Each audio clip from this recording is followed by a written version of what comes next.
ছবিতে ভালো অভিনয় করতে না পারি, দর্শক টানতে না পারি, আমাকে এরকম বাদ করে দেবে। Absolutely. End of the day it's a commerce, right?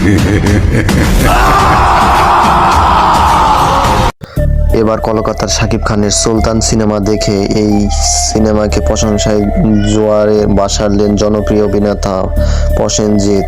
চলুন ছোট্ট ভিডিওটির মাধ্যমে বিস্তারিত জেনে নেওয়া যাক। আজ থেকে কলকাতার রিলিজ পেয়েছে শাকিব খান তখন সিনেমা। আর এই সিনেমা দেখায় জনপ্রিয় প্রেমিস শো থেকে অনেক তারকাদের আমন্ত্রণ জানানো হয়েছে, যার ধারাবাহিকতায় ওপার বাংলার জনপ্রিয় অভিনেতা প্রসেনজিৎ চ্যাটার্জি সিনেমা হলে গিয়ে শাকিব খানের নতুন সিনেমা দেখেছেন। আর তখন সিনেমা দেখে প্রসেনজিৎ সিনেমা হল থেকে বের হলেই তাকে অসংখ্য সাংবাদিকরা ঘিরে ধরেছেন এবং শাকিব খান সুলতান সিনেমা সম্পর্কে জানতে চেয়েছেন। সাংবাদিকদের প্রশ্নে প্রসেনজিৎ চ্যাটার্জি শাকিব খানের তুফান শর্মা ব্যাপক প্রশংসা করছেন। তিনি জানিয়েছেন, রূপানি একটি বিশ্বমানের সিনেমা, যে সিনেমায় শাকিবের অভিনয় ছিল দুর্দান্ত, পাশাপাশি সুন্দর ডাইরেকশনের মাধ্যমে একটি আন্তর্জাতিক মানের বাংলা সিনেমা নির্মাণ করা হয়েছে।